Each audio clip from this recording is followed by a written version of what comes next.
आज हम आ रहे थे बाजार से और हमें रास्ते में एक चिड़िया मिली जिसको हम उठा लाए। हमने उसको पानी पिलाने की कोशिश की और फिर इसके बाद में उसको पानी पिलाया। जब उसने पानी नहीं पिया जब पानी नहीं पिया तो हमने उसके मुँह में डायरेक्ट पानी डाला, जिससे उसको एक झटका सा लगा।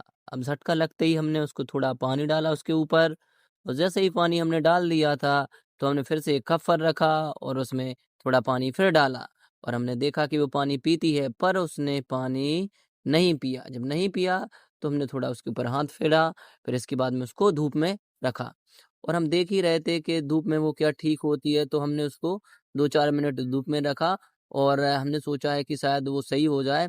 तो जैसे ही हमने धूप में उसको रखा ही था कि हमने देखा कि उसके पैर में चोट आ गई थी। जैसे चोट आ गई थी तो हमने देखा और वो फाइनली ठीक हो गई और ठीक हो गई तो उड़ने लगी चिड़िया और ये उड़ के वो सीधा जाके छत पे पहुंच गई। फिर मैंने उसको ज़ूम करके